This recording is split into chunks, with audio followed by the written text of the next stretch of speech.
હાર્દિક સ્વાગત છે આપણા આજના ભગવદ્ ગીતાના સેશનમાં. શરૂ કરતા પહેલા આપણે ભગવદ્ ગીતાનું મહાત્મ્ય એક શ્લોક વાંચીએ. મલિને મોચનમ પુંસમ, જોઈને બોલવાનું છે. મલિને મોચનમ પુંસમ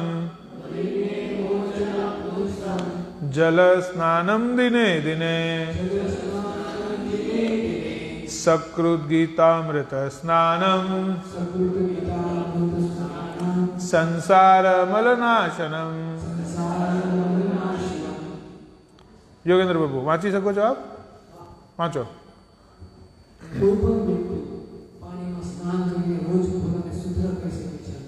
પરંતુ જો ભગવદ ગીતાના પવિત્ર ગંગા જળમાં એકવાર પણ સ્નાન કરવામાં આવે તો તેના માટે ભૌતિક જીવનની ગંદકી એકદમ નાશ પામે છે. તો આ જે મહાત્મ્ય છે એ આદિ શંકરાચાર્યજીએ લખેલું છે. આપણે જોયું કે ભગવદ્ ગીતાના પહેલા 6 અધ્યાય જે છે એ કર્મયોગ ઉપર છે. બીજાના જે 6 અધ્યાય છે એ ભક્તિ યોગ ઉપર છે અને જે ત્રીજા 6 અધ્યાય છે એ જ્ઞાન યોગ ઉપર છે. આપણે 2 અધ્યાય પૂરા કરી ચૂક્યા છીએ. પહેલા અધ્યાયમાં 47, બીજામાં 72 અને આજે જે આપણે લઈશું એમાં 43 શ્લોક્સ છે. ત્રીજા અધ્યાયમાં 43 શ્લોક છે. આપણે 43 શ્લોક્સ બધા નહીં લઈએ. આપણે જે સારવાળા શ્લોક્સ છે જેમાં ભગવાન આપણને મેસેજ આપે છે, જે આપણે સમજવા જેવું છે, એ શ્લોક આપણે લઈશું અને એને સમજવાનો પ્રયાસ કરીશું. અને ખાસ એ સમજવાનો પ્રયાસ કરીશું કે ભગવદ્ ગીતાનો સંદેશ આપણે આપણા જીવનમાં કેવી રીતે ઉતારી શકીએ.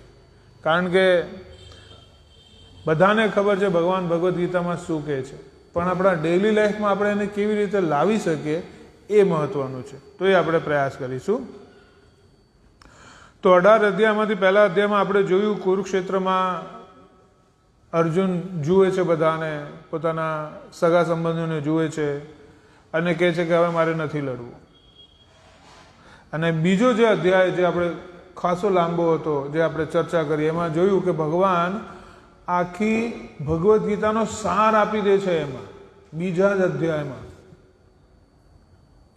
આપણે આખી ભગવદ્ ગીતા ન વાંચીએ અને ખાલી બીજો અધ્યાય વાંચીએ ને તો પણ આપણને ખબર પડી જવી જોઈએ. અને એ જ અર્જુન માટે પણ છે. અર્જુન તો આટલા મોટા ધનુર્ધર છે, આટલા જ્ઞાની છે, પણ બીજા અધ્યાયમાં એની જે કહેવાય ને ક્વેરી સોલ્વ ન થઈ.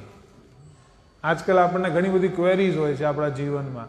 આમ કેમ થાય, તેમ કેમ થાય, આવું કેમ થયું, પેલું કેમ થયું. તો અર્જુનને જે પોતાના મનમાં ડાઉટ્સ હતા, સંશય હતા, એ બધામાંથી પહેલાં જ કીધા. હવે તો આગળ ઘણા બધા પ્રશ્નો અર્જુન પૂછવાના છે, પણ બીજા અધ્યાયમાં જ્યાં ભગવાને આખો સાર આપી દીધો છે એ અર્જુનને ખબર પડી નહીં. એટલી ખબર ન પડી. એમને સમજાવ્યું તો ખરું, પણ એટલી ખબર ન પડી. એટલે જ ભગવાન આગળ હવે આ બીજા અધ્યાયનું આખું વિસ્તાર કરે છે. અને આ વિસ્તાર શરૂઆત કરે છે કર્મયોગથી. તો આપણે આજે ત્રીજો અધ્યાય કર્મયોગ જોઈશું. અને જે બીજો અધ્યાય આપણે જોયો ગઈ વખતે, એમાં ગીતાના સારનો સાર શું જોયો આપણે? તો ગીતાના સારનો સાર એ જોયો કે સૌથી પહેલા આત્માની અમરતા. આપણે કોણ છીએ? શરીર કે આત્મા? આત્મા છીએ. તો આત્મા હંમેશા અમર રહે છે. જેવી રીતે પરમાત્મા અમર છે એવી રીતે આત્મા પણ અમર છે. બીજો પોઈન્ટ આપણે જોયો કર્તવ્ય નિભાવવાનું મહત્વ.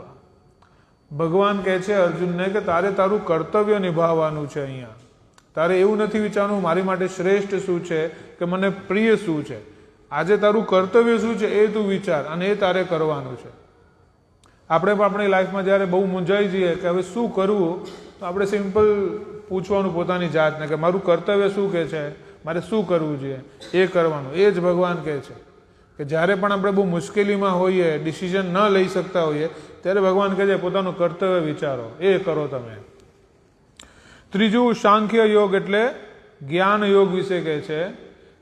જ્ઞાન યોગ હશે તો આપણને ખબર પડશે કે ખરું શું છે અને ખોટું શું છે. તો તો સાંખ્ય યોગ વિશે વાત થાય છે, વિવેક અને સ્થિર બુદ્ધિની વાત થાય છે. ભગવાન કહે છે બીજા અધ્યાયમાં કે દરેક ભક્તની બુદ્ધિ સ્થિર હોવી જોઈએ. જો આપણી બુદ્ધિ સ્થિર હશે તો આપણે રાઈટ ડિસિઝન લઈ શકીશું આપણા લાઈફમાં કે શું કરવું શું ન કરવું. અને જો બુદ્ધિ સ્થિર નહીં હોય તો શું થશે? પેલા શું કરે છે આપણે પણ એમ જ કરો ને. બહુ વધારે બુદ્ધિ નથી ચલાવવાની, એવું કહેવાય છે ને. જ્યાં બહુ ડિસિઝન્સ ના લેવાતા હોય તો આપણે એવું વિચારે કે બાજુવાળા શું કરે છે, અચ્છા આમ કરે છે, ચાલો આપણે એમ જ કરી દઈએ. તો બુદ્ધિ સ્થિર હશે તો આપણે રાઈટ ડિસિઝન લઈ શકીશું. અને વિવેક એટલે ખરું અને ખોટું પરખવાની શક્તિ. ખરું અને ખોટું પરખવાની શક્તિ ત્યારે આવશે જ્યારે આપણા મનમાં વિવેક જાગશે. અને વિવેક ક્યારે આવશે? ભજનથી આવશે, હરિનામથી આવશે, ભગવાનના નામથી આવશે વિવેક. વિવેક નામની કોઈ ગોળી નથી કે આપણે લઈ લીધી એટલે હવે વિવેક આવી ગયો, એવું નથી. આગળ યોગની વ્યાખ્યા કરે છે ભગવાન કે યોગ શું છે. અને આપણે એ વસ્તુ જોવી જોઈએ કે અર્જુન સ્પેસિફિક ક્વેશ્ચન્સ પૂછી રહ્યા છે ભગવદ્ ગીતામાં. આ બધા શ્લોક નંબર છે જેમાં અર્જુન ઇનડાયરેક્ટ ક્વેશ્ચન્સ પૂછે છે અને ડાયરેક્ટ ક્વેશ્ચન્સ પૂછે છે. જો આપણને રાઈટ આન્સર જોઈતો હોય તો આપણને રાઈટ ક્વેશ્ચન પૂછતા ખબર પડવી જોઈએ. આપણને ક્યાંક જવું હોય અને આપણને ક્યાં જવું, આપણે કદાચ મૂંઝાઈ ગયા છે, આપણે અહીંથી અમદાવાદ જવું છે, તો આપણે સમજો નારી ચોકડી પહોંચ્યા. નારી ચોકડી પહોંચ્યા પછી આપણને પૂછવું છે કે ભાઈ હવે સીધા જવું કે આમ જવું. તો ત્યાં કદાચ કોઈ વ્યક્તિ બેઠા હોય પાન માવાની દુકાન ઉપર અને એમને આપણે પૂછીએ કે અમદાવાદ ક્યાં જવાય, તો એ એક જવાબ આપી શકશે. અને બીજું કોઈ ગાડીમાં બેઠા હોય જે ડ્રાઈવ કરતા હોય, આમ બાજુ જતા હોય કે આમ બાજુ જતા હોય, એમને પૂછીએ કે ભાઈ અમદાવાદ ક્યાં આવ્યું, તો પોસિબિલિટી કોની વધારે સારી છે? કોણ જવાબ આપશે બરોબર? જે ટ્રાવેલ કરી રહ્યા છે એ વધારે જવાબ આપશે, કારણ કે એ ટ્રાવેલ કરી રહ્યા છે. જે પાન માવાની દુકાન પર બેઠા છે એ કદાચ ટ્રાવેલ નથી કરી રહ્યા, એ તો ત્યાં બેઠા છે, વાતો કરે છે, એ કદાચ આપણને ગાઈડ નહીં કરી શકે. પણ જે ગાડીમાં છે એ આપણને ગાઈડ કરી શકશે કે કે બાજુ જવું જોઈએ. તો રાઈટ ક્વેશ્ચન પૂછવું જોઈએ અને રાઈટ વ્યક્તિને પૂછી શકીએ આપણે, તો જ આપણને ખરા જવાબ મળી શકે છે. તો આવી જ રીતે અર્જુન પહેલા શ્લોકમાં જ, ત્રીજા અધ્યાયના પહેલા શ્લોકમાં જ ભગવાનને પ્રશ્ન કરે છે. બીજો આખો અધ્યાયનો સાર આવી ગયો છે તો પણ હવે અર્જુન પૂછી રહ્યા છે. શું પૂછી રહ્યા છે? અર્जुन ने कृष्ण से पूछा, यदि आप बुद्धि को कर्म से श्रेष्ठ मानते हैं तो फिर आप मुझे युद्ध क्यों करवाना चाहते हैं? બીજા અધ્યાયમાં ભગવાને અર્જુનને કીધું કે તું આ લોકોને માર, આ શરીર નથી, આ તો આત્મા છે, આ ખાલી જોવાનો ફરક છે, આ બુદ્ધિનો ફરક છે, એટલે તું બાણ ચલાય. આ બધું જે તું વિચારે છે કે આ જતા રહેશે તો શું થશે, આગળનું શું, કાંઈ વિચારવાનું નથી. આજે તું અહીંયા જે રણભૂમિમાં ઊભો છે શાની માટે આવ્યો છે? રણભૂમિમાં આપણે શાની માટે ગયા હોઈએ? લડવા માટે, છે કે નહીં? તો તું અહીંયા હવે વિચારે છે કે હું પાછો ભાગી જઈશ, તો જે લોકો તારી સામે લડવા આવ્યા છે એ જ તને કહેશે કે જો આ ભાગી ગયો બીને. એવું નહીં વિચારે કે આ દયાળુ છે એટલે જતો રહ્યો પાછો, એવું નહીં કહે. તું એવું વિચારે છે કે હું દયાળુ છું એટલે પાછો જતો રહો, પણ સામેવાળા એવું નહીં વિચારે કે તું આ દયાળુ છે એટલે પાછો ગયો. એ તો એવું જ કહે છે આ તો બહુ બીએ છે એટલે પાછો જતો ભાગી ગયો. તો હવે અર્જુન એવું કહે છે કે જો તમે એવું વિચારો છો કે બુદ્ધિ શ્રેષ્ઠ છે તો પછી તમે યુદ્ધ લડવાનું શું કામ કરી રહ્યા છો? ભગવાન એનો જવાબ આપે છે. શું જવાબ આપે છે? કે બુદ્ધિ ક્યાંથી નીકળે? બુદ્ધિમાં શું આવતું હોય? વિચાર આવતા હોય. અને કર્મ, જ્યારે આપણે કર્મ કરીએ તો શું કરતા હોઈએ છીએ? આપણા કાર્ય કરતા હોઈએ છીએ. એટલે બુદ્ધિમાં વિચાર આવે અને કર્મથી આપણે કાર્ય કરતા હોઈએ છીએ. भगवान कहे छे त्रीजा श्लोक में, दो प्रकार के पुरुष, ज्ञान योगी जो कर्म का त्याग कर देते हैं और कर्म योगी जो निर्धारित कर्म करते हैं। तो आ दुनिया में बे टाइपना लोग छे, एक छे ज्ञान योगी અને એક છે કર્મયોગી। જ્ઞાન યોગી શું કરે છે? જે કર્મનો ત્યાગ કરી દે છે। આપણને ખબર છે, બધું નક્કી જ છે, એમાં હું કરવાનું, છોડો ને, કર્મ નથી કરવા, આવું કદાચ કોઈ જ્ઞાન યોગી વિચારી શકે છે। આપણે કહે ને બધું માથા પર લખેલું જ છે, હવે માથા પર લખેલું છે તો પછી શું કામ કઈ કરવાની જરૂર છે? તો આ છે જ્ઞાન યોગી જે આવું વિચારતા હોઈ શકે। અને બીજા છે કર્મયોગી। કર્મયોગી એવું વિચારે કે માથામાં કદાચ એવું લખ્યું હોય તો કર્મ કરશો તો જ ફળ મળશે, તો પછી કરવા જ પડશે ભાઈ, પ્રયત્ન નહીં કરીએ તો કાંઈ મળવાનું નથી। કહેવાય છે ને કે જ્યાં સુધી બાળક ન રડે ત્યાં સુધી માતા પણ પોતાનું સ્તનપાન નથી કરાવવાની, કારણ કે એમને એમ લાગશે કે આને કાંઈ જરૂર નથી। તો જ્યારે બાળક રડશે તો માતાને ખબર પડશે કે આ ભૂખ્યો થયો છે, તો એને દૂધ પીવડાવશે। તો જો બાળકને રડવું પડતું હોય તો આપણે તો કેટલું બધું કામ કરવું પડે આપણને જે જોઈએ એની માટે। તો અહીંયા ભગવાન કહે છે બે પ્રકારના લોકો છે, જ્ઞાન યોગી અને કર્મયોગી, જે પોતાના નિર્ધારિત કર્મ કરે છે। નિર્ધારિત કર્મ કયા હોય એ આપણે આગળ જોઈશું। તો જ્ઞાન યોગી જે છે એ વિચારક છે અને કર્મયોગી જે છે એ પ્રચારક છે। વિચારક અને પ્રચારક। વિચાર કરવામાં આપણને ક્યાંક જવું પડે? જ્યાં બેઠા છે ત્યાં વિચાર કરી શકીએ ને? છે કે નહીં? વિચાર કરવામાં કોઈ આપણને તકલીફ થતી હોય?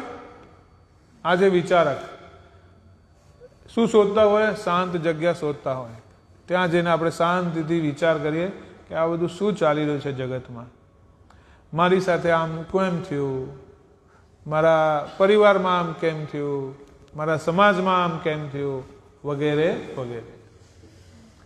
તો આ છે વિચારક જે શાંતિથી વિચાર કરતા હોય। અચ્છા, વિચારોમાં ભગવાનના પણ વિચાર કરતા હોય, પોતાના તો વિચાર કરે જ છે પણ ભગવાન માટે પણ વિચાર કરતા હોય કે ભગવાને આટલી સરસ સૃષ્ટિ બનાવી છે, આટલી સારી સિસ્ટમ બનાવી છે કે બધું પોતાની રીતે ચાલે છે। ભલે આપણે મનુષ્યો આ ધરતી ઉપર આવીને કાંઈ પણ કરીએ તો ગાડી તો ચાલે જ છે, ક્યાંક અટકી નથી, કાંઈક નવા જૂની થાય, ક્યાંક યુદ્ધ થાય। કહેવાય ને કે પેલા ત્રણ તાપ હોય, આદિદૈવિક, આદિભૌતિક, આધ્યાત્મિક, ત્રણેય તાપોથી આપણે ત્રસ્ત છીએ, પણ ગાડી તો ચાલે છે, લોકો જીવી રહ્યા છે, લોકો જન્મ થઈ રહ્યો છે, લોકો જઈ પણ રહ્યા છે, બધી સિસ્ટમ તો ચાલે જ છે। તો આ બધું વિચાર કરતા હોય વિચારક। પ્રચારક કોણ છે? પ્રચારક એ છે જે બહાર જાય છે અને પ્રચાર કરે છે। અહીંયા આપણે જોઈએ છે એક ભક્ત છે જે પ્રચાર કરી રહ્યા છે। હવે એનો મતલબ એવું નથી કે ખાલી આ જ એક પ્રચારક છે। જો કોઈ ડોક્ટર છે તો એ ડોક્ટરની સેવાનો પ્રચાર કરી રહ્યો છે, જો કોઈ વકીલ છે તો એ વકીલની સેવાનો પ્રચાર કરી રહ્યો છે, જો કોઈ જજ છે તો એ જજની સેવાનો પ્રચાર કરી રહ્યા છે। તો આવી રીતે અલગ અલગ લોકો જે કામ કરી રહ્યા છે એ પોતાની સેવાનો પ્રચાર કરી રહ્યા છે। આગળ भगवान भगवत गीता में कहते हैं, प्रत्येक व्यक्ति को प्रकृति से अर्जित गुणों के अनुसार विवश होकर कर्म करना पड़ता है, अतः कोई भी क्षण भर के लिए भी बिना कर्म किए नहीं रह सकता। भगवान કહે છે કે દરેક વ્યક્તિને પ્રકૃતિના વશ થઈને ગુણોથી કર્મ કરવા જ પડે છે। તમે ભલે એવું વિચારો કે આજે મારે કાંઈ નથી કરવું, પણ તમારે તમારા નિયત કર્મ તો કરવા જ પડશે। આગળ જોઈએ છે આપણે, તમારી જે પ્રકૃતિ છે એ પ્રમાણે તો તમારે કર્મ કરવા જ પડશે। આપણે કહેતા હોય ને, આમ વાતો વાતોમાં કહેતા હોઈએ છીએ કે ભાઈ જવા દો, નાની આવી જ પ્રકૃતિ છે, કાં તો એવું કહેતા હોય કે બહુ સરસ પ્રકૃતિના માણસ છે, તો આ ક્યાંથી આવે? કોઈ શીખવાડતું નથી, ઉપરથી પ્રોગ્રામ થઈને જ આવતી હોય છે. એ કહેવાય પ્રકૃતિ. અને આ પ્રકૃતિ ક્યાંથી આવે છે? આપણા પાછલા જન્મોના કર્મોમાંથી આવે છે. આપણા પાછલા જન્મોના સ્વભાવથી આપણને આ જન્મમાં ગિફ્ટ તરીકે મળે છે. ઘણા લોકોને આપણે જોતા હોઈએ છીએ કે મ્યુઝિકમાં એકદમ સરસ ફાવી જાય, એમને બહુ મહેનત કરવાની જરૂર પડતી નથી. તો એ ક્યાંથી આવે છે? પાછલા જન્મોના સંસ્કાર છે. ભક્તિમાં પણ એવું અમે જોયું છે. ઘણા ભક્તોને આપણે કહીએ કે આપ માળા શરૂ કરો, તો કે હા પ્રભુજી કરીએ છીએ, પણ 1 માળા 2 માળા 3 માળા કદાચ 4 માળા સુધી પહોંચતા 4 વર્ષ થઈ જાય. કેટલા? 4 વર્ષ થઈ જાય 4 માળા પહોંચતા. અને ઘણા ભક્તો એવા હોય છે કે 16 માળા 16 દિવસમાં પહોંચી જાય. 16 માળા 16 દિવસમાં પહોંચી જાય. શું કામ? પાછલા જન્મના સંસ્કાર છે જે એને મદદ કરી રહ્યા છે, જેને સાનુકૂળ, એને આખી સાનુકૂળ પરિસ્થિતિ મળી જાય છે. થઈ શકે છે પરિસ્થિતિ નથી બરોબર, એટલે 4 માળા પહોંચ્યા 4 વર્ષે, પણ અહીંયા પૂરેપૂરી ફેસિલિટીઝ મળે છે એટલે 16 માળા 16 દિવસમાં પહોંચી જાય છે. તો આ છે પ્રકૃતિને વશ થઈને, ગુણો અનુસાર વિવશ થઈને કર્મ કરવાનું. કયા ગુણ છે? સત્વગુણ, રજોગુણ, તમોગુણ. આપણા પાછલા જન્મમાં આપણને સત્વગુણ વધારે હશે તો એ સતારે ફટાફટ એ થઈ જાય. આપણા પાછલા જન્મના રજોગુણ વધારે હશે તો આ જન્મમાં તો પહેલા ઈચ્છાઓ પૂરી કરીશું આપણે, કે ભક્તિ પછી પહેલા આપણે ઈચ્છાઓ પૂરી કરો. આમ કરવાનું હતું એ બાકી છે, આમ કરવાનું તે બાકી છે, એ બધી ઈચ્છાઓ પૂરી થાય પછી આપણે ભક્તિનું વિચારીશું. અને ત્રીજું છે તમોગુણ. તમોગુણ કેવું છે? તો આપણે જોઈએ છે ઘણાની પ્રકૃતિ એવી હોય કે દર વખતે 1 નંબરનું વિચારે જ નહીં, 2 નંબરનું જ વિચારે. સીધું તો ચાલવું જ નથી, ખોટું જ વિચારે, કારણ કે મગજ જ એવું ચાલતું હોય કે આમ ખોટું કેમ થાય, ગડબડ કેમ થાય આમાં. આપણે જોઈએ છે ને સ્કૂલમાં કે એક વિદ્યાર્થી એવા છે જેને ભણીને મહેનત કરીને પાસ થવું છે, અને બીજા વ્યક્તિ શું વિચારે? પ્લાનિંગ કરતો હોય આખું વર્ષ કે કોનામાંથી કયો ચેપ્ટર કોપી મારવાનો છે, આજુબાજુ કોણ બેસવાનું છે, એની પ્લાનિંગ જ એવી ચાલતી હોય કે હું ક્યાં બેસીશ, કોણ આજુબાજુ બેસવાનું છે, રોલ નંબર કોના આવશે, ક્યાં કોપી મારવાની, પહેલાંથી સેટિંગ કરી દીધું હોય કે આપણે આજુબાજુ બેસવાનું અને મને મદદ કરજો ભાઈ, આપણે કંઈ વાંચ્યું નથી. તો આ શું છે? પ્રકૃતિ અને ગુણોથી આપણે આગળ જઈ રહ્યા છીએ. તો એક પણ ક્ષણ આપણે કર્મ વગર રહી નથી શકતા. ભલે આપણે બેઠા હોઈએ પણ કર્મ કરીએ છીએ. તો બેઠા બેઠા કર્મ કેવી રીતે કરતા હોઈએ? આપણે કર્મ 3 જગ્યાએથી કરતા હોઈએ છીએ: મન, વચન અને શરીરથી. આપણે ભલે આરામથી બેઠા હોઈએ પણ મન તો દોડતું હોય, તો મનથી પણ આપણે કર્મ કરીએ છીએ. એ પણ ગણવામાં આવે છે કે તમારું મન ક્યાં છે. ભલે તમે બેઠા છો મંદિરમાં પણ મન હોય આપણું બહાર ગામમાં ફરતું હોય, કદાચ હોઈએ ગામમાં પણ મન મંદિરમાં હોય, એવું હોય થાય. તો મનથી પણ આપણે કર્મ કરીએ છીએ, વચનથી પણ આપણે કર્મ કરીએ છીએ. આપણે કોઈની સાથે વાત કરીએ છીએ એ પણ કર્મ છે. કોઈ સારા અક્ષરો બોલે છે, સામેવાળાને સારું થાય, એ મનથી કર્મ કર્યું, વચનથી કર્મ કર્યું. કોઈને ખોટી વસ્તુ બોલી, આપણે કાંઈ ખોટું કહી દીધું, સામેવાળો દુઃખી થઈ ગયો, એ પણ કર્મ કહેવાય. અને શરીરથી તો આપણે કર્મ કરીએ જ છીએ. 5 કર્મેન્દ્રિય અને 5 જ્ઞાનેન્દ્રિય અને 11મું મન. તો આ 5 કર્મેન્દ્રિય, 5 જ્ઞાનેન્દ્રિય અને 11મું મન, આ બધાને કંટ્રોલમાં રાખવા હોય, કાં તો નિયમિતમાં રાખવા હોય, નિયમમાં રાખવા હોય, એટલે જ આપણે 11રસનો ઉપવાસ કરતા હોઈએ છીએ. તો આપણે 11રસનો જે ઉપવાસ કરીએ છીએ એમાં 11 વસ્તુ આવી ગઈ: 5 કર્મેન્દ્રિય, 5 જ્ઞાનેન્દ્રિય અને 11મું મન. તો આપણે પ્રયાસ કરવો જોઈએ કે 11રસનો ઉપવાસ કરીએ, જેથી કરીને આ 11 આપણા ઉપર હાવી ન થાય, પણ આમને આ 11 ને આપણે ભગવાનની સેવામાં લગાવી શકીએ. તો આગળ 3.6 માં भगवान શું કહે છે? जो कर्म इंद्रियों को वश में तो करता है, किंतु उसका जिसका मन इंद्रिय विषयों का चिंतन करता है वह निश्चित रूप से स्वयं को धोखा देता है और मिथ्याचारी कहलाता है. तो આપણે સાંભળી લીધું કે મનને વશમાં રાખો, ઇન્દ્રિયોને પણ વશમાં રાખો. તો ઘણા લોકો ઇન્દ્રિયોને વશમાં કરી શકે છે પણ મન ભટકતું હોય. આપણે વાત કરતા હોઈએ કે ભાઈ બુરા મત દેખો, બુરા મત બોલો, બુરા મત કામ કરો, તો બધું ઠીક છે, પણ મન ખોટું જોતું હોય, મન ખોટું બોલતું હોય અને મનમાં વિચાર બધા ખોટા હોય, તો જે આવું કરે છે એ પોતાને સ્વયંને ધોખો આપી રહ્યો છે. કારણ કે સાચું નિયમન તો મનથી શરૂ થાય છે. આપણે જે કાર્યો કરીએ છીએ શરૂઆત ક્યાંથી થાય છે? મનથી થાય છે. જો આપણે આજે અહીંયા આવ્યા છીએ સત્સંગમાં, તો શરૂઆત ક્યાંથી થઈ? મનથી ઈચ્છા થઈ કે ચલો આપણે સત્સંગમાં જઈએ, ભગવાને શું કીધું છે સાંભળીએ, સમજીએ. તો આ મનથી શરૂઆત થઈ. અને કદાચ આવતીકાલે વિચાર આવે કે જવા દો ને, હવે આ તો બધું આમ નહીં કરો, તેમ નહીં કરો, એવું કહે છે, નથી જવું ત્યાં.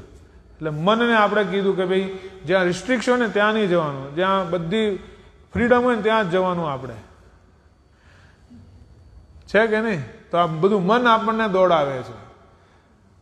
જ્યાં પણ આપણે જઈએ છીએ ત્યાં મન પહેલા પહોંચે છે, પછી આપણે પહોંચતા હોઈએ છીએ. તો આવી રીતે જે ખાલી ઇન્દ્રિયોને વશમાં કરે છે પણ મનને નથી કરતો, એ સ્વયંને ધોખો આપી રહ્યો છે, ખોટું કરી રહ્યો છે.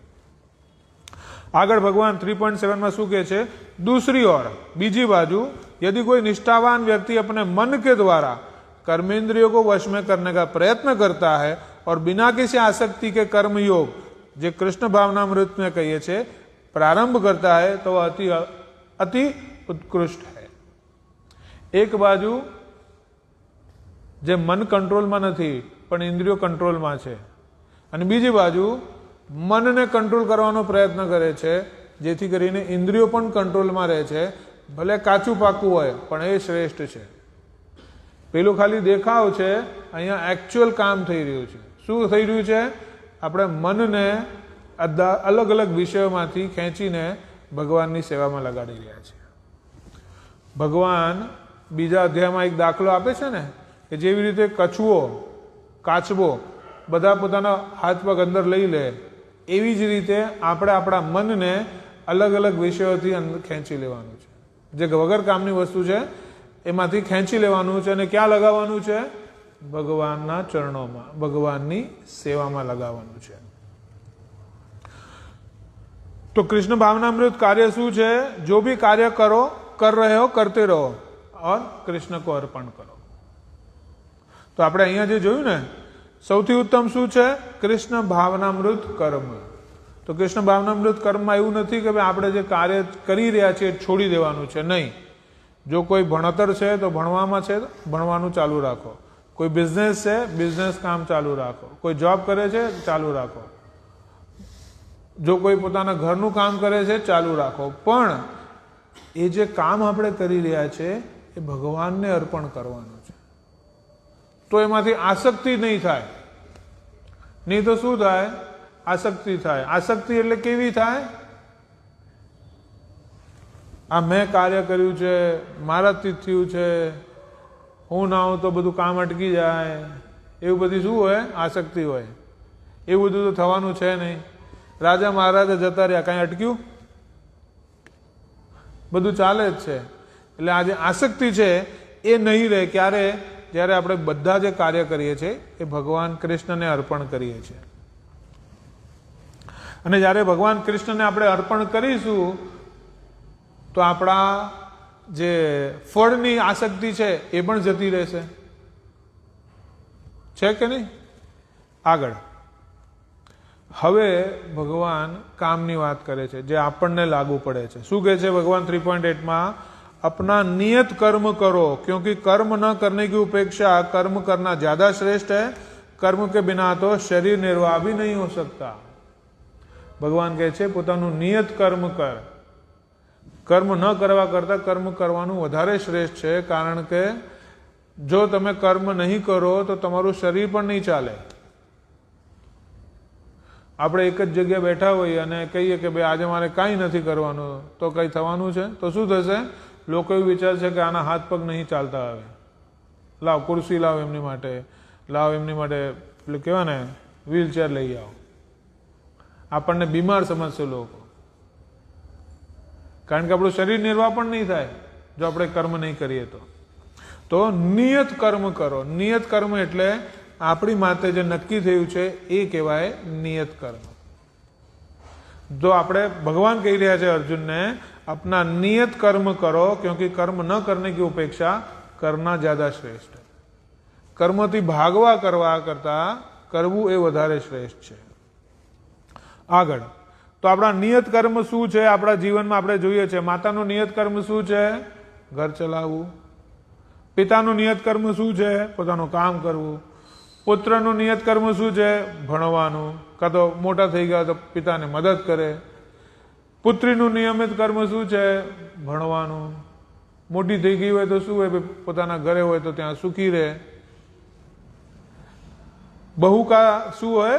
સબકી સેવા કરો. ઓફિસમાં શું છે? ભાઈ આપણું કામ કરો, ઘર ચલાવો અને કૃષ્ણ સેવા કરો. બિઝનેસ કરતા હો તો એ જ છે, પોતાનું કામ કરતા રહો અને કૃષ્ણ સેવા કરો. આ આપણા નિયત કર્મો છે. તો ગડબડ ક્યાં થાય છે? ગડબડ ત્યાં થાય છે કે આ જે નિયત કર્મો નથી થતા ને ત્યાં જ ગડબડ થાય છે. જો માતાઓ ઘર ચલાવવાનું ભૂલીને બીજા બધા કામમાં લાગી જાય ત્યાં ગડબડ થાય છે. પિતા એ પોતાનું કામ છોડીને ઘર ચલાવવાનું છોડીને બાકી બધી જગ્યા દોડતા થઈ જાય તો ત્યાં ગડબડ થાય. તો ઘરમાં જેટલા પણ પાત્રો છે એ બધા પોતપોતાનું કામ વ્યવસ્થિત કરતા રહે તો ઘર બરોબર જ ચાલવાનું છે. આ એક નાનકડો દાખલો છે જે ભગવાન આપી રહ્યા છે કે પોતાનું નિયત કર્મ કરો. આગળ 3.13 ભગવાન શું કહે છે? भगवान के भक्त सभी प्रकार के पापों से मुक्त हो जाते हैं, क्योंकि वे यज्ञ में अर्पित किए हुए भोजन प्रसाद को ही खाते हैं. अन्य लोग जो अपने सुख के लिए भोजन बनाते हैं वह निश्चित रूप से पाप खाते हैं. હવે ભગવાન ભોજન માટે વાત કરી રહ્યા છે. જો આપણે વિચારીએ ભગવદ્ ગીતામાં બધા વિષયો વિશે લખેલું છે. શું ખાવું શું ન ખાવું એ પણ લખેલું છે. સૌથી પહેલા તો ખાતા પહેલા શું કરવું એ અહીંયા ભગવાન કહે છે. ભગવાન શું કહે છે કે ભાઈ તમે એવું વિચારો કે ભાઈ મારે આજે આ વસ્તુ ખાવી છે, ઠીક છે, ચલો ઈચ્છા થઈ ફાઇન, પણ હું જ બનાવીશ અને હું જ ખાઈ જાઉં તો એ ચોર છે. અને ચોર નથી થવું તો શું કરવાનું? આ જે વસ્તુ છે ભલે મને ઈચ્છા થઈ પણ આ જે વસ્તુ છે એ હું વ્યવસ્થિત બનાવું છું, ભગવાનને અર્પણ કરું છું અને પછી પ્રસાદ ગ્રહણ કરું છું. તો આ ચોરી નથી, કારણ કે જે આપેલું છે બધું ભગવાને આપેલું છે, આપણે બનાવી રહ્યા છીએ, ભગવાનને અર્પણ કરી રહ્યા છે અને પછી જે ગ્રહણ કરીએ એ પ્રસાદ. આપણે જે ભગવાનને અર્પણ કરીએ શું કહેવાય? ભોગ કહેવાય. આપણને ભગવાનને ભોગ અર્પણ કરી રહ્યા છીએ અને પછી જ્યારે ગ્રહણ કરીએ છીએ આપણે તો એને કહેવાય છે પ્રસાદ.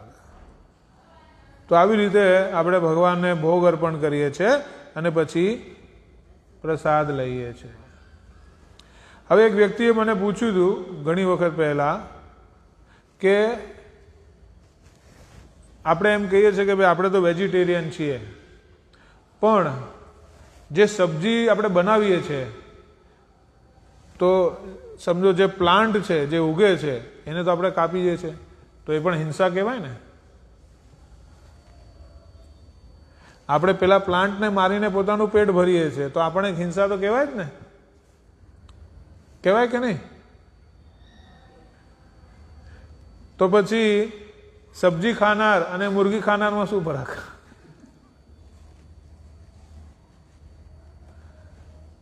પ્રશ્ન થાય ને એવું. તો આનો જવાબ એ છે કે ભગવાને આ એક સિસ્ટમ બનાવી છે કે જેમાં એક જીવ બીજા જીવને ખાય છે. હવે વાઘ બકરીને ખાતા હોય તો વાઘને પાપ લાગવાનું છે? સિસ્ટમ એવી બનાવી છે, જો વાઘ બકરી નહીં ખાય તો વાઘ મરી જાય. એવી જ રીતે ભગવાને આ સિસ્ટમ બનાવી છે કે ભાઈ જે વેજીટેરિયન આઈટમ તમે જમીનમાંથી ઉગાડો છો એ તમે ખાઓ, પણ જે આપણે આ બનાવીએ છીએ, જે વેજીટેબલ્સ, જે પલ્સીસ આવે છે, જે અનાજ આવે છે એ આપણે બનાવીએ છીએ, એ જે હિંસા છે, જો આપણે જ્યારે ભગવાનને અર્પણ કરીએ છીએ તો એ હિંસાનો પાપ આપણને નથી લાગતો. શું કામ? કારણ કે પહેલાં આપણે ભગવાનને અર્પણ કરીએ છીએ. કારણ કે આ બધું જે જમીનમાંથી ઉગે છે ક્યાંથી આવે છે? પાણી આવે ત્યાંથી ને. પહેલાં જમીનમાં બીજ આવે, પછી એમાંથી પાણી આવે, પછી સનલાઇટ આવે, પછી ઉગે અને પછી આપણે ગ્રહણ કરીએ છીએ. તો આ બધું પાણી આપનાર કોણ છે? ભગવાન છે. સનલાઇટ આપનાર કોણ છે? ભગવાન છે.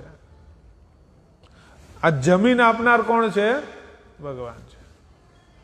તો આમાંથી મેક્સિમમ શેર તો ભગવાનનો જ છે જે આપણને આપી રહ્યા છે. આપણે તો ખાલી થોડું ઘણું પ્રોસેસ કરીને એ લઈ રહ્યા છીએ. તો જ્યારે આપણે ભગવાનને અર્પણ કરીએ છીએ તો આ બધું જે હિંસા થઈ રહી છે વચ્ચે, એનો પણ પાપ આપણને નથી લાગતો.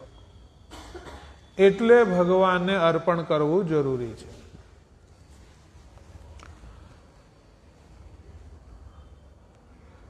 હવે આ બહુ જ ઇમ્પોર્ટન્ટ શ્લોક છે. જુઓ શું કહે છે ભગવાન. શું કહે છે? सारे प्राणी अन्न पर आश्रित है. ये तो है जो वर्षा से उत्पन्न होती है, वर्षा यज्ञ संपन्न करने से होता है और यज्ञ नियत कर्मों से उत्पन्न होता है.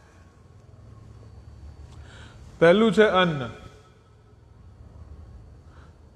અન્ન ક્યાંથી આવે છે? જ્યારે વર્ષા થાય ત્યારે જ અન્ન આવે. પછી વર્ષા ક્યારે થાય છે? જ્યારે યજ્ઞો થતા હોય આ ધરા ઉપર, આ ભૂલોક ઉપર યજ્ઞો થતા હોય. અને યજ્ઞો ક્યાંથી થાય છે? નિયત કર્મો. એ જ યજ્ઞ છે. આજની તારીખમાં આપણે જોઈએ છે કે અલગ અલગ યજ્ઞો થતા હોય છે, પણ એટલા તો નથી થતા. કારણ કે હમણાં આપણું જે ચાલે છે એ કલયુગ ચાલે છે. હરે કૃષ્ણ. હરે બોલ. હરે બોલ. હરે કૃષ્ણ હરે કૃષ્ણ કૃષ્ણ કૃષ્ણ હરે હરે, હરે રામ હરે રામ રામ રામ હરે હરે. તો આ આપણે સમજવાની જરૂર છે કે કલયુગમાં જે યજ્ઞો ચાલે છે, કયા યજ્ઞો ચાલે છે? જે સતયુગ, દ્વાપર અને ત્રેતામાં ચાલતા હતા એ તો યજ્ઞો થતા જ નથી. હવે બહુ ગણતરીના યજ્ઞો ચાલે છે. તો હવે આ એકચ્યુઅલ યજ્ઞો કયા છે? આપણું જે નિયત કર્મ છે એ જ યજ્ઞ છે. ભગવાન કહે છે કે બાકી બધી વસ્તુ છોડો, પોતાનું કર્મ કરો, એ જ તમારી માટે સૌથી મોટું યજ્ઞ છે. જો તમે તમારી રિસ્પોન્સિબિલિટી પૂરી કરો એ જ મોટુંમાં મોટું યજ્ઞ છે. તો જો નિયત કર્મો થશે તો આ યજ્ઞ પૂરા થશે. યજ્ઞ પૂરા થશે તો વર્ષા આવશે, વર્ષા આવશે તો અન્ન આવશે. આખી સાયકલ ભગવાન સમજાવી રહ્યા છે. હરે કૃષ્ણ. તો આજે જે આપણે બે ક્વિઝ લેવાની છે આજે, ચેપ્ટર 2 ની અને ચેપ્ટર 3 ની. એમાંથી બિપિન પ્રભુજીએ આજે એક ભગવદ્ ગીતા આપી છે કે ચેપ્ટર 2માં જે ફર્સ્ટ આવશે એમને ભગવદ્ ગીતા આપી છે. તો એમના માટે આપણે એક મહામંત્ર કરીએ. હરે કૃષ્ણ કૃષ્ણ કૃષ્ણ હરે હરે, હરે રામ રામ રામ. તો આ જે ગીતા દાન છે એ જ્ઞાન દાન છે, મહાદાન કહેવાય. તો આપણા નિયત કર્મો શું છે? નિયત કર્મો, ડોક્ટર પોતાનું કામ કરે એ એનું નિયત કર્મ થયો, એન્જિનિયર પોતાનું કામ કરે એ નિયત કર્મ થયો, વકીલ પોતાનું કામ કરે એનું નિયત કર્મ થયો, કોઈ ચા વાળો છે, કોઈ દૂધ વાળો છે, કોઈ દુકાનદાર છે, કોઈ બિઝનેસ છે, કોઈ જોબ કરવા વાળું છે, બધા પોતાના નિયત કર્મો કરી રહ્યા છે. પાછી એ જ સમાજમાં પ્રોબ્લેમ ક્યાં થાય? જો વ્યક્તિ પોતાનું નિયત કર્મ કરવાનું ચૂકી જાય તો ગડબડ થાય છે. આનો એક બહુ સરસ દાખલો હમણાં પેપરમાં ચાલુ રહ્યો છે, તમને કદાચ ખ્યાલ હોય તો. કયો ચાલે છે? કોઈ એક વિચારો કે આ નિયત કર્મ ન કરવાથી આખી ગડબડ થઈ રહી છે. હમણાં હોટ ન્યૂઝમાં છે આ એક કિસ્સો.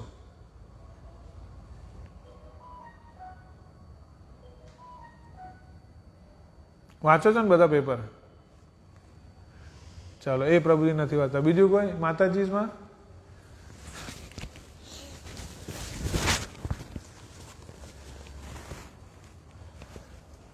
પેલું ખ્યાતિ હોસ્પિટલનું વાંચ્યું ને તમે?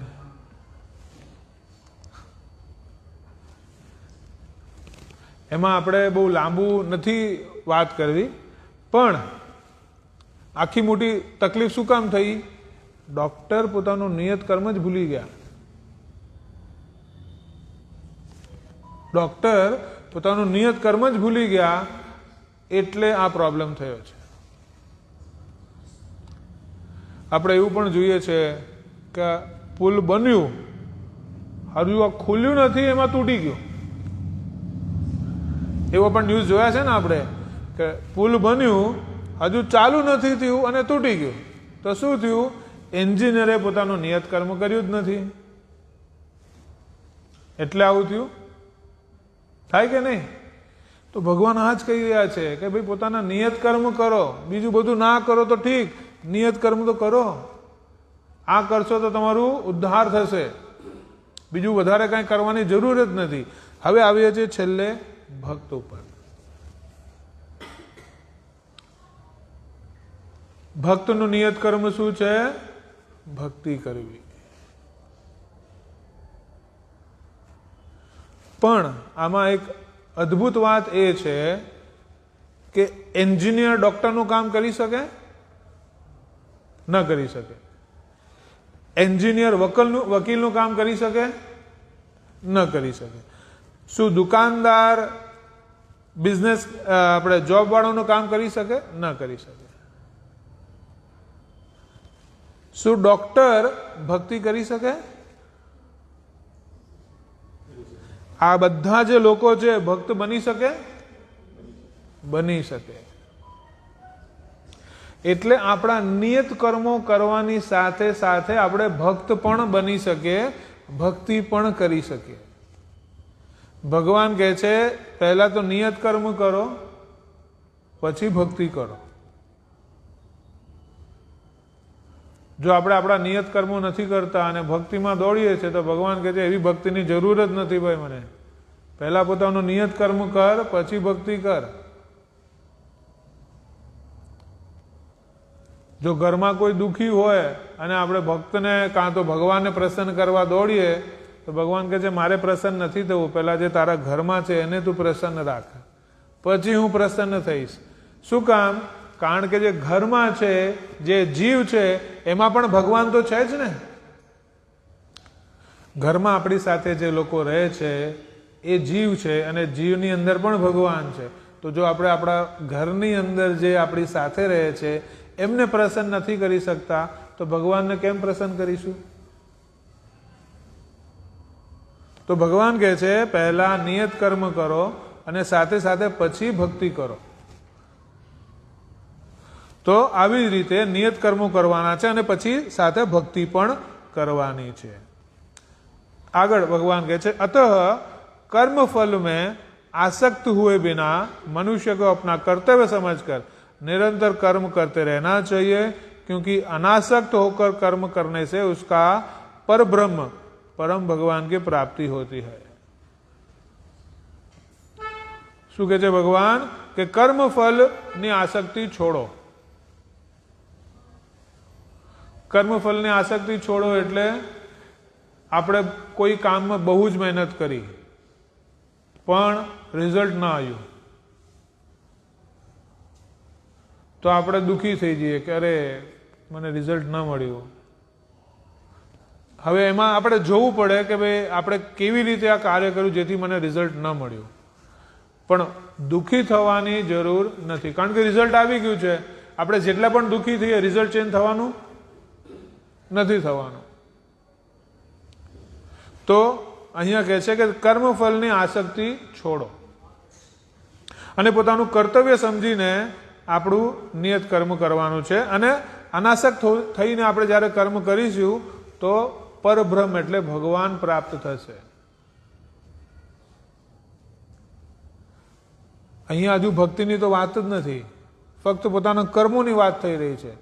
જો આપણે પોતાના કર્મો અનાસક્ત થઈને કરીશું તો પણ ભગવાન મળશે. પછી ભક્તિની વાત આવે છે. ભક્તિ તો ભગવાન માટે બોનસ છે કે અરે વાહ, આ ભક્ત તો જુઓ પોતાનું કામ કરે છે, આસક્તિ રાખતો નથી અને પછી મારી ભક્તિ કરે છે. આ તો 5 સ્ટાર ભક્ત કહેવાય. કર્મ કરે છે, આસક્તિ નથી, પછી ભક્તિ કરે છે. ભગવાન કહે છે કર્મ નહીં કરો, આસક્તિ નહીં રાખો તો પણ તમે મને પામવા જ છો. આગળ તો ભગવાનની પ્રાપ્તિનો માર્ગ શું છે? આપણા નિયત કર્મ કરવો, કર્તવ્ય કર્મ કરો, આસક્તિ છોડો અને ભક્તિ કરો. ભગવાન તો મળવાના છે. ભગવાન ગેરંટી આપી રહ્યા છે ભગવદ્ ગીતામાં. શું કહે છે ભગવાન? ગેરંટી આપે છે કે જો તમે તમારા નિયત કર્મ કરશો, આસક્તિ છોડશો અને છેલ્લે ભક્તિ કરશો તો હું તો બેઠો જ છું તમારી માટે.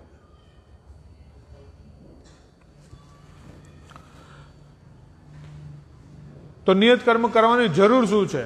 भगवान कहते हैं 3.21 में, महापुरुष जो जो आचरण करता है सामान्य व्यक्ति उसी का अनुसरण करते हैं. वह अपने अनुसरणीय कार्यों से जो आदर्श प्रस्तुत करते हैं संपूर्ण विश्व उसका अनुसरण करता है. तो नियत कर्म करवाने जरूर शू छे? कारण के आपने जोईने बीजा लोग आपने फॉलो करी रह्या छे. जेम घर में जो मोटा व्यक्ति होय एने जोईने नाना व्यक्ति शीखवाना छे के नहीं? जो आपणे छापू वांचता होय तो आपणो छोकरो छापू वांचशे. जो आपणे मोबाइल चलावता होय तो आपणा बाळको मोबाइल चलावशे. जो आपणे कोई खोटું काम करता होय तो भगवान तो जुए छे पण आपणा बाळको पण जुए छे के मारा पिता के मारी माता खोटा कार्य करी रह्या छे तो एमने आपणे प्रेरणा आपी रह्या छे के बेटा आवुं ज कराय जेम हुं करूं छुं. भले આપણે એમને સામેથી કહેતા હોઈએ કે આવું ન કરાય પણ બાળકો જુએ, જે જુએ ને એ જ શીખે છે. એવી જ રીતે સમાજમાં જે મોટા વ્યક્તિ હોય એ જે કાર્ય કરતા હોય એ આપણે એનું અનુસરણ કરીએ. એવી જ રીતે દેશમાં જે નેતા લોકો કાર્ય કરતા હોય એ જ આપણે કરીએ.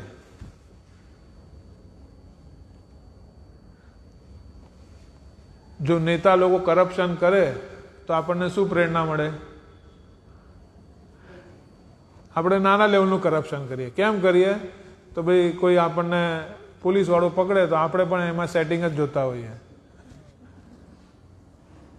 કે આ ઉપરવાળા મોટું સેટિંગ કરે, આપણે નાનું સેટિંગ કરો. એવું જ થવાનું. જે ઉપરના લોકો કરે છે એ જ પછી નીચેના લોકો અનુસરણ કરે છે. એટલે આ નિયત કર્મો કરવાની જરૂર છે. જો ઉપરના લોકો નિયત કર્મો કરશે, કોઈ પણ એમાં કર્મમાં આસક્તિ નહીં હોય તો પછી એમને ફોલો કરવાવાળા પણ એ જ જોશે કે ઉપરવાળા અનાસક્ત થઈને કર્મ કરે છે, આપણે પણ અનાસક્ત થઈને કર્મ કરો. એટલે આપણા ઘરમાં આપણે એક દાખલો રાખવાની જરૂર છે, દાખલો એસ્ટાબ્લિશ કરવાની જરૂર છે કે ભાઈ આપણે જેમ કરીશું એમ આપણી પાછળ પાછળ બીજા બધા કરવાના છે. તો ભગવાન એ જ કહે છે કે મહાપુરુષ જે આચરણ કરે છે એ સામાન્ય વ્યક્તિ કરે છે. એવી જ રીતે ઘરમાં જે આપણે કરતા હોઈએ એ બધા આજુબાજુ કરતા જ હોય. તો આપણા આદર્શ કોણ છે આજની તારીખમાં? આપણે આદર્શ કોણ છે આપણા? ઘણા લોકોના આદર્શ તો અભિનેતા હોય કે મારો આદર્શ આ હીરો છે કે આ હિરોઈન છે, થાય ને? પણ આપણને ખબર નથી હોતી કે ભાઈ એ જે છે એ તો એકચ્યુઅલી પૈસા કમાવા માટે કરી રહ્યા છે જે કરી રહ્યા છે. આપણે પિક્ચર જોઈને એમની પાછળ દોડતા હોઈએ છીએ.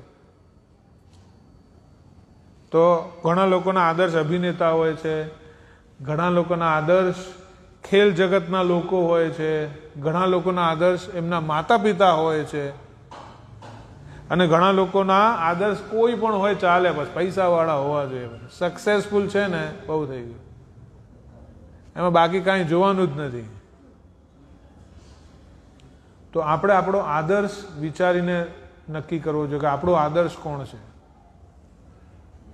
ભલે સક્સેસફુલ હોય પણ નીતિ ન હોય તો, અધર્મમાં હોય તો આપણો જેવો આદર્શ હશે એવું આપણે બની જઈશું પછી. તો એક તો થઈ ગયું આપણો આદર્શ કોણ છે, અને બીજું થયું તમે કોની માટે આદર્શ બની રહ્યા છો. શું તમે પોતાના પુત્ર માટે, પુત્રી માટે, ભાઈ બહેન, સમાજ, દેશ, પતિ પત્ની માટે આદર્શ બની શક્યા છો? તમે જેમ કરશો એમ આ બધા લોકો કરવાના છે. તો બે વસ્તુ જોવાની છે, આપણું આદર્શ કોણ છે અને આપણે કોની માટે આદર્શ બની રહ્યા છે. એ જ રીતે જે રીતે કર્મ કરીશું એ જ રીતે ફળ આપણને મળવાનું છે, અને એ જ રીતે આ લોકો કરવાના છે, કારણ કે આપણે એમને આદર્શ પૂરો પાડી રહ્યા છીએ. तो 3.22 में भगवान कहे छे, हे पृथा पुत्र, तीनों लोकों में मेरे लिए कोई भी कर्म नियत नहीं है, न मुझे किसी वस्तु का अभाव है और न आवश्यकता ही है, तो भी मैं नियत कर्म करने में तत्पर रहता हूं. भगवान कहे छे, भाई बधानी बात छोड़ो, मारी माटे कई काम करवा जेवुं छे नहीं. मैं तो आखी सृष्टि बनावी दीधी, मैं तमने बनाव्या छे, तो पण हूँ कार्य करूँ छू, हूँ मारा नियत कर्म करूँ छू, छे के नहीं? तो जो भगवान नियत कर्म में पड़ता होय अने आपणे विचारीए के भाई आपणे आमां नथी पड़वुं तो केवुं लागे?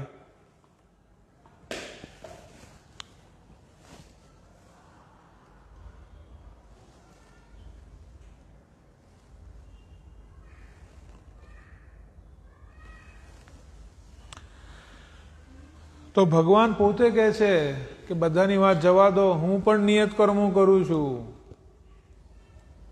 तो अर्जुन तारे तो करवा ज जोईए. आ युद्ध में मारे आवा जेवुं छे ज नहीं, तमारे कोईनी जरूर नथी. हूँ पोते आखा युद्ध में एकलो काफी छू, पण हूँ मारू एक नियत कर्म करी रह्यो छू अने तारे तारू नियत कर्म करवानुं छे. तो भगवान जो पोतानुं नियत कर्म होय करता होय तो मनुष्योए करवुं जोईए के नहीं? भगवान पोतानो एक्जाम्पल आपे छे कि हूँ करूं छूं, तारे तो करवुं ज जोईए. तो गड़बड़ त्यां छे ज्यां आपणे आपणा नियत कर्मो नथी करता. आगळ 35 में शुं कहे छे? अपने नियत कर्मों को दोषपूर्ण ढंग से संपन्न करना भी अन्य के कर्मों को भली भांति करने से श्रेयस्कर है. स्वीय कर्मों को करते हुए मरना पराय कर्मों के प्रयुक्त होने की अपेक्षा श्रेष्ठ है, क्योंकि अन्य किसी के मार्ग का अनुसरण भयावह होता है. अहींया भगवान फरीथी जो आ एक वर्ड यूज करे छे, श्रेयस्कर अने श्रेष्ठतर.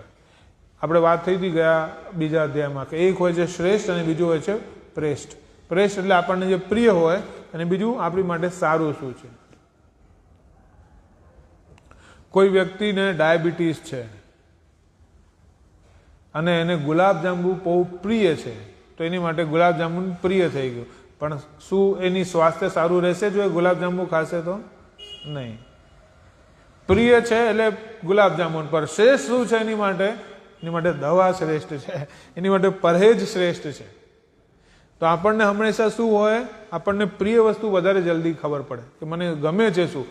આપણે એવું નથી વિચારતા મારી માટે સારું છે કે નહીં. તો અહીંયા ભગવાન કહે છે કે તમે બીજાનું અનુસરણ ના કરો. આપણે એવું વિચારીએ, હમણાં જ આપણે વાત થઈ ને કે આપણે બીજાનું જોઈએ અને એનું પાછળ એણે જેમ કર્યું એમ આપણે કરવાનો પ્રયાસ કરીએ છીએ. ભગવાન કહે છે એવું નથી કરવાનું. જો તમે તમારું કર્મમાં દોષ દેખાય ને તો પણ તમે તમારું કર્મ કરો, બીજાનું અનુસરણ કરતા નહીં. કારણ કે બીજાનું અનુસરણ કરવા કરતા પોતાનું કર્મ ભલે દોષપૂર્ણ હોય એ કરવું વધારે શ્રેષ્ઠ છે.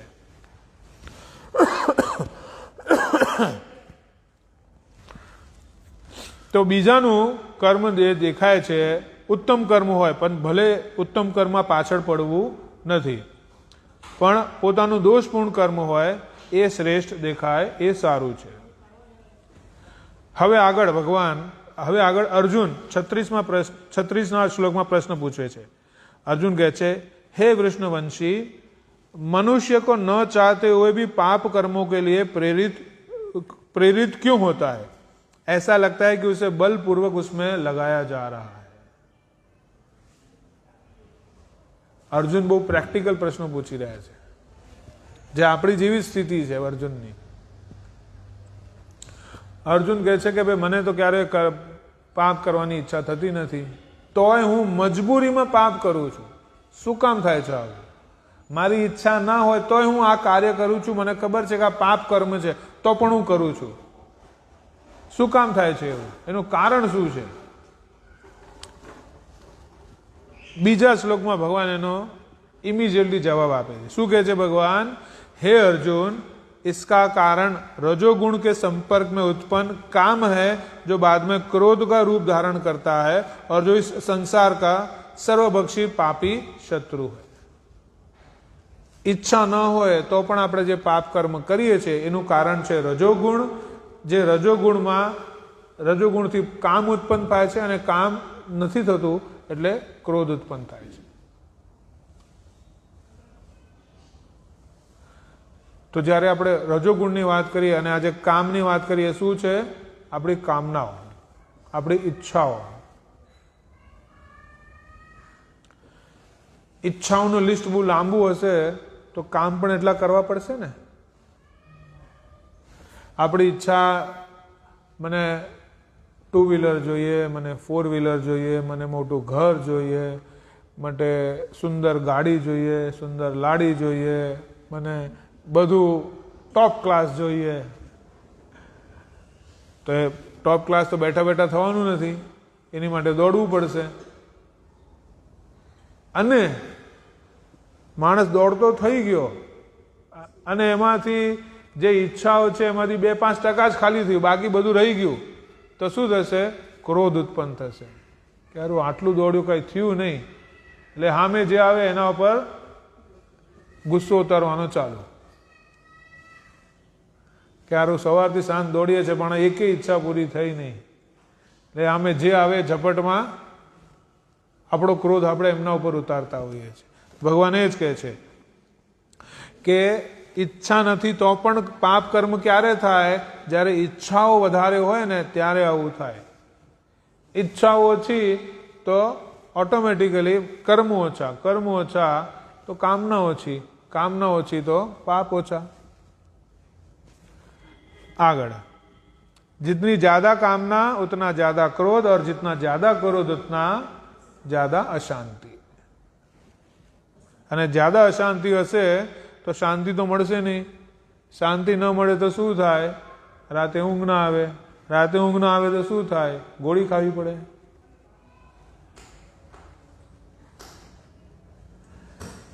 આપણને એમ જ વિચાર થતો હોય કે ભાઈ ટેન્શન, ચિંતા થાય ને. ચિંતા શું કામ થતી હોય? જ્યારે ભગવાનમાં વિશ્વાસ ના હોય ને ત્યારે ચિંતા થાય. જો ભગવાનમાં વિશ્વાસ હોય તો આરામથી ઊંઘી જવાય ને. મારાથી કામ થશે અને હું કરીશ તો જ થશે, અને હું આવું નહીં કરી શકું તો ચિંતા થાય. પણ આપણે બધું મૂકી દઈએ ભગવાન ઉપર તો કોઈ ચિંતા નથી. કોઈ નાના બાળકને ઊંઘવા માટે જરૂર પડે ગોળીની? નહીં. શું કામ? એને ખબર છે કે મારો માતા પિતા મારું ભરણ પોષણ કરવાના છે, મને કોઈ ટેન્શન જ નથી, એટલે ઊંઘી જાઓ ભાઈ. પણ જેમ જેમ આપણે મોટા થઈએ ને એમ એમ આપણે પેલું બાળકપણું આપણું ઓછું થઈ જાય. આપણને એમ લાગે આપણે મોટા થઈ ગયા, હવે હું કરું છું તો જ બધું થાય છે. આપણે જોયું, હું કરું છું તો નથી થતું. આ 3 ગુણો આપણને નચાવે છે, ત્યારે આપણે કામ કરીએ છીએ. આગળ 3.43 में भगवान शू कहे छे? इस प्रकार हे महाबाहु अर्जुन, अपने आप को भौतिक इंद्रियों, मन तथा बुद्धि से परे जानकर मन को सावधान आध्यात्मिक बुद्धि कृष्ण भावनामृत से स्थिर करके आध्यात्मिक शक्ति द्वारा इस काम रूपी दुर्जय शत्रु को जीतो. भगवान बहु ज सरस सक्सेस फॉर्म्युला आपी रहा है. શું સક્સેસ ફોર્મ્યુલા છે? ઇન્દ્રિયો, મન તથા બુદ્ધિથી પરે સમજીને મનને સાવધાનીથી કૃષ્ણ ભાવનામૃતથી લગાવીને આધ્યાત્મિક શક્તિથી કામરૂપી દુર્જય શત્રુને જીતવાનું છે. કેવી રીતે થશે? જ્યારે આપણી ઇન્દ્રિયોને ભગવાનની સેવામાં લગાડીશું. કેમ? તો ભાઈ જોવું છે તો ભગવાનના દર્શન કરો. હાથનો ઉપયોગ સદુપયોગ શું છે? તો ભગવાનને નમન કરો. પગનો સદુપયોગ શું છે? ભાઈ મંદિર જવાનું છે. જીવાનું સદુપયોગ શું છે? તો ભગવાનનું નામ લેવાનું છે. જ્યારે આપણે આખા શરીરનો ઉપયોગ, આપણે બધું કાર્ય કરવાનું છે, પણ એની સાથે સાથે ભગવાનની સેવામાં પણ લગાવીએ છીએ તો આપણે આ કામરૂપી શત્રુને જીતી શકીએ છીએ. શું કામ? કારણ કે ભગવાન જુએ છે કે મેં આને જે શરીર આપ્યું છે એ પોતાનું કાર્ય તો કરે જ છે, પણ એની સાથે સાથે મારી સેવા પણ કરે છે. તો આપણે આ કામરૂપી શત્રુને જીતી શકીએ છીએ. તો ઇન્દ્રિય પ્લસ મન પ્લસ બુદ્ધિથી પરે આપણે જો આપણું મન કૃષ્ણ ભાવનામૃતમાં લગાવીશું તો આપણને ભગવાન મળશે. આજે આપણે કર્મની વાત કરી. શાની વાત કરી? અને કર્મયોગની વાત કરી ને. તો મહાભારતમાં કર્મયોગના પણ બહુ સરસ દાખલા છે. કર્મ કોઈને છોડતું નથી, એના દાખલા મહાભારતમાં છે. સૌથી પહેલું છે ભીષ્મ પિતામહ. ભીષ્મ પિતામહ પોતાના આપણે આદિ પર્વમાં આવે છે આ અધ્યાયમાં. ભીષ્મ પિતામહ પોતાના પુનર્જન્મમાં ક્યાં હતા? પૂર્વજન્મમાં 8 વસુઓમાંથી એક વસુ હતા, જેમનું નામ હતું પ્રભાસ. અને એ ઋષિ વશિષ્ઠ ઋષિની ગૌઓ ખાલી અપહરણ કરે છે. તો વશિષ્ઠ ઋષિ એમને શ્રાપ આપે છે અને શું કહે છે? પૃથ્વી પર જન્મ લેવો પડશે. હું હંમેશા કહેતો હોઉં છું કે આ જે શ્રાપ છે, તમે ક્યારે એવું સાંભળ્યું છે કે જાઓ સ્વર્ગમાં જન્મ લો, એવો શ્રાપ મળ્યો ક્યારે આપણને? જાઓ પૃથ્વી પર જન્મ લો, એવો શ્રાપ આપે લોકો. એટલે એનો મતલબ શું થયું? પૃથ્વી શું છે?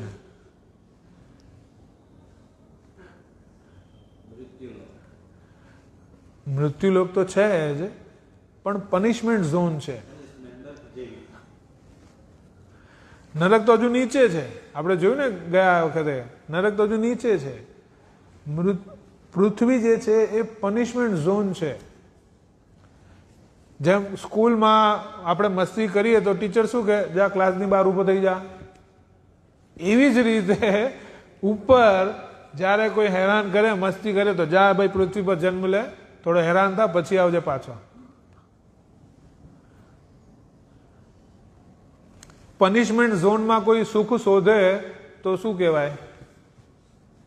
કોઈ એવું વિચારે વિદ્યાર્થી કે હું ક્લાસની બહાર જઈને મને ભણવાનું ગમે કે હું ભણું, એવું થઈ શકે? ભણવા માટે ક્લાસની અંદર જ બેવું પડે ને.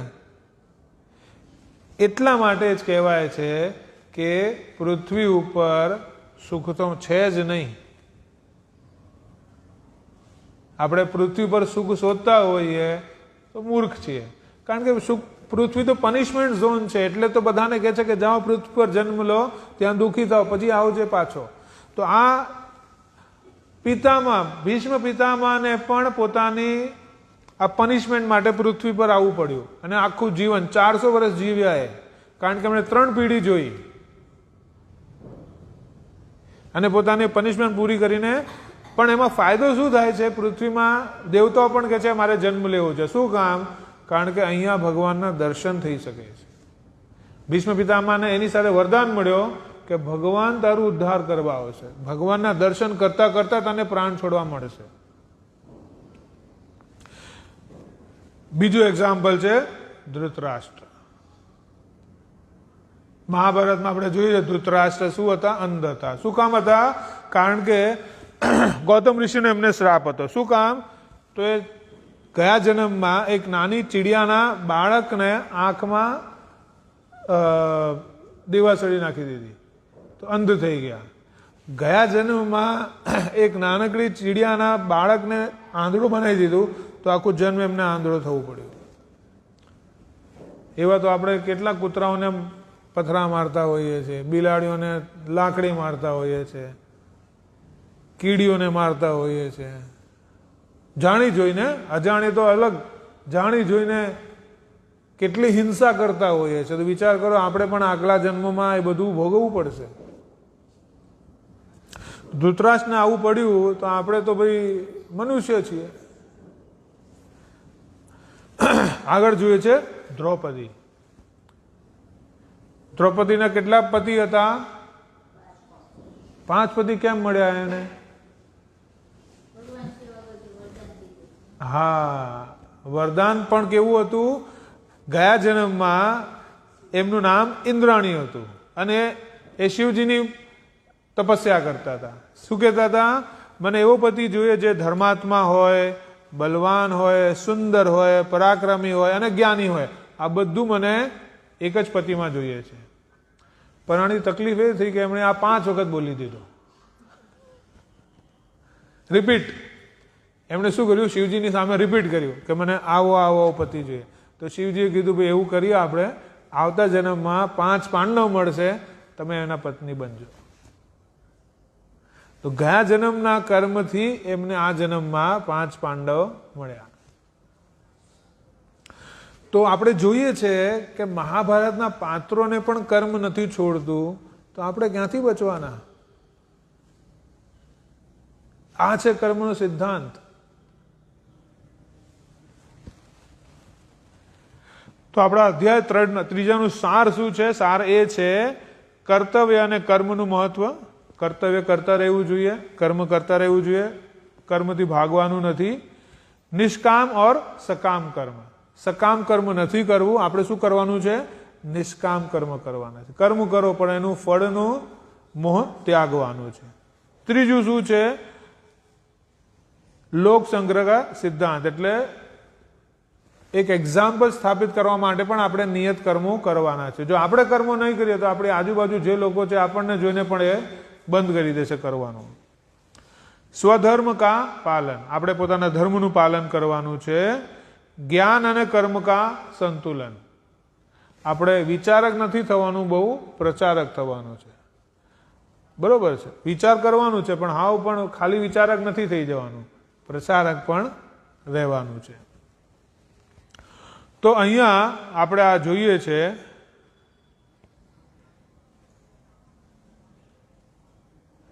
આ છે અધ્યાય 3નો સાર. આમાં એક વસ્તુ જે મેં લખી હતી આવી નથી, હું આપને બતાવવાનો પ્રયાસ કરું છું. આપણે પોતે, પછી આપણો પરિવાર, પછી આપણા સગાવાલા, પછી આપણા મિત્રો, આપણે જ્યાં કામ કરીએ છીએ એ લોકો, આપણું સમાજ, આપણું દેશ, આ બધા કઈ વસ્તુ સાથે બંધાયેલા છે? ફરીથી, આપણે પોતે અને આપણું પરિવાર કોની સાથે બંધાયેલા છે? કઈ વસ્તુથી આપણે બંધાયેલા છીએ? કર્મોથી બંધાયેલા છીએ. મોહ તો છે જ, જે છોડવાનું છે, પણ કર્મોથી બંધાયેલા છીએ. આપણું જન્મ, કદાચ કોઈનું ભાવનગરમાં જન્મ થયું એક પર્ટિક્યુલર પરિવારમાં, તો શું કામ? પાછલા કર્મોથી બંધાયા છીએ. ત્યારે આપણને એ માતા પિતા મળ્યા, ત્યારે આપણને પતિ કે પત્ની મળ્યા, ત્યારે આપણને એ ભાઈ કે બહેન મળ્યા. 2 બહેનો હોય, એકબીજાને હેરાન કરતી હોય તો એ કર્મનો ફળ છે.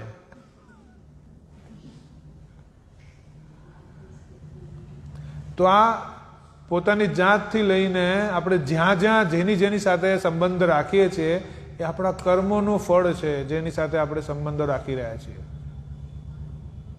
આપણે એ જ જોવાનું છે કે આ કર્મના ફળથી હું અહીંયા આવ્યો છું અને કર્મના ફળથી નીકળીને આપણે જવાનું છે.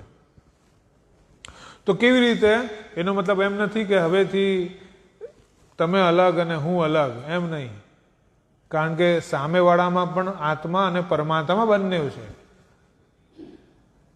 તો એ પરમાત્માને આદર આપીને આપણે જીવવાનું છે.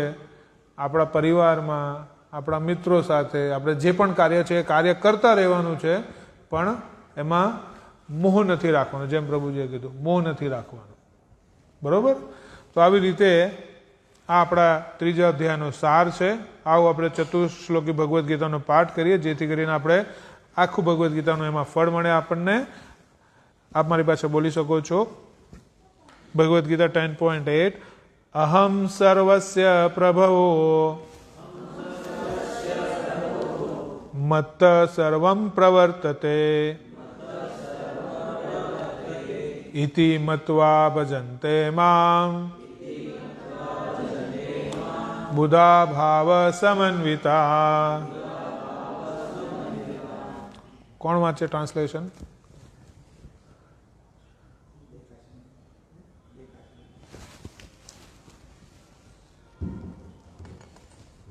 समस्त आध्यात्मिक तथा भौतिक जगतों का कारण प्रत्येक वस्तु मुझे से ही उद्भूत हुई है. जो बुद्धिमान यह भली भांति जानते हैं वह मेरी प्रेम भक्ति में लगते हैं तथा हृदय से पूरी तरह मेरा पूजा में तत्पर होते हैं. સરસ. મચ્ચિતા મદગત પ્રાણા બોધયંત પરસ્પરમ કથયંતશ્ચ મામ નિત્યમ તુષ્યંતી ચ રમંતી ચ. વાંચો ટ્રાન્સલેશન. मेरे शुद्ध भक्तों के विचार मुझ में वास करते हैं. उनके जीवन मेरी सेवा में अर्पित रहते हैं और वे एक दूसरे को ज्ञान प्रदान करते हैं तथा मेरे विषय में बात करते हुए परम संतोष तथा आनंद का अनुभव करते हैं. तेषां सततयुक्तानां भजतां प्रीतिपूर्वकं ददामि बुद्धियोगं तं येन मामुपयन्ति ते. जो प्रेम पूर्वक मेरी सेवा करने में निरंतर लगे रहते हैं उन्हें मैं ज्ञान प्रदान करता हूँ जिसके द्वारा वे मुझ तक आ सकते हैं. तेषामेव अनुकंपार्थ अहम अज्ञानजनं तमा नाश्यमात्मभावस्तो ज्ञानदीपेन भास्वत. मैं उन पर विशेष कृपा करने के हेतु उनके हृदयों में वास करते हुए ज्ञान के प्रकाशमान दीपक के द्वारा ज्ञानजन्य अंधकार को दूर करता हूँ. સરસ. તો અહીંયા આપણે આજનું સેશન પૂરું કરીએ છીએ.